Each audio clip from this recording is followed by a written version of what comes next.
Hi అండి, అందరికీ నమస్కారం అండి. ఫ్రెండ్స్, మన వీడియోలోనే టాపిక్ వచ్చేసి ఏదైతే రాష్ట్రంలో ఉన్న ప్రభుత్వ ఉద్యోగులకు సంబంధించి ఇప్పుడిప్పుడే మరొక ముఖ్యమైన అప్డేట్ అయితే రావడం జరిగిందండి. అయితే ఇందుకు సంబంధించిన పూర్తి వివరాలు అయితే మన వీడియోలో తెలుసుకుందామండి.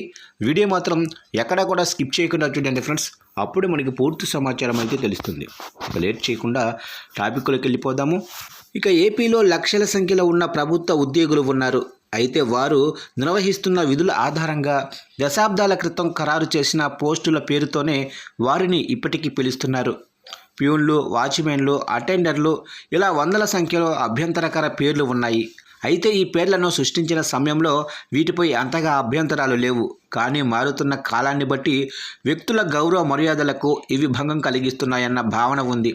దీంతో ఆయా పేర్ల మార్పుకు ప్రభుత్వం సిద్ధమవుతుంది. రాష్ట్రంలోనే పలు ప్రభుత్వ శాఖల్లో ఉన్న వందల పోస్టులకు ఇలా అభ్యంతరకర పేర్లు ఉన్నాయి. వాటితో ఆయా ఉద్యోగులను పిలవటం ఇతరులకు కూడా ఇబ్బందిగానే ఉంటుంది. ఇందులో ప్యూన్లు, అటెండర్లు, వాచ్మెన్లు, ప్లంబర్లు, అలాగనే స్కవెంజర్లు, ఫిట్టర్లు, చౌకీదారులు వంటి పేర్లు ఎన్నో ఉన్నాయి. అయితే మారుతున్న కాలంతో పాటు సుప్రీంకోర్టు గతంలో ఇచ్చిన తీర్పులు, రాజ్యాంగం ప్రకారం ప్రతి పౌరుడికి గౌరవంగా జీవించేందుకు ఉన్న హక్కు వంటి ఎన్నో విషయాల్ని దృష్టిలో ఉంచుకొని ఈ పేర్లు మార్పుకు సర్కారు ఆదేశించింది. ఇక తాజాగా గత నెలలో సీఎం చంద్రబాబుతో సమావేశమైన ఉద్యోగ సంఘాల నేతలు ఈ విషయాన్ని ఆయన దృష్టికి తీసుకొచ్చారు. దీంతో సీఎస్ విజయానందన్ అధికారులకు తాజాగా ఆయా పోస్టుల పేర్ల మార్పుపై అధ్యయనం చేసి నెల రోజుల్లోగా నిర్ణయం తీసుకోవాలని ఆదేశాలిచ్చారు. దాదాపు 20 శాఖల్లో పేర్లు మార్చాల్సిన పోస్టుల జాబితాను సాధారణ పరిపాలనా శాఖ సిద్ధం చేసింది.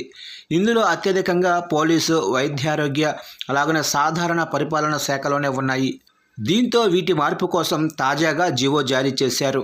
ఇక ప్రభుత్వం తాము జారీ చేసిన జీవోలో ఉన్న పేర్లతో పాటు లేని పేర్లను కూడా వారం రోజుల్లో తమ దృష్టికి తీసుకురావాలని సీఎస్ ఆదేశాలు జారీ చేశారు. అనంతరం 3 వారాల్లో ఈ పేర్ల మార్పు ప్రక్రియను ఆమోదించి కొత్త పేర్లతో జీవో జారీ చేసేందుకు ప్రభుత్వం సిద్ధమవుతుంది. ఇలా పోస్టుల పేర్లు మారే వాటిలో ప్రభుత్వ శాఖలతో పాటు కార్పొరేషన్లు, సొసైటీలు, బోర్డులు, ఇతర ప్రభుత్వ రంగ సంస్థలు కూడా ఉన్నాయి.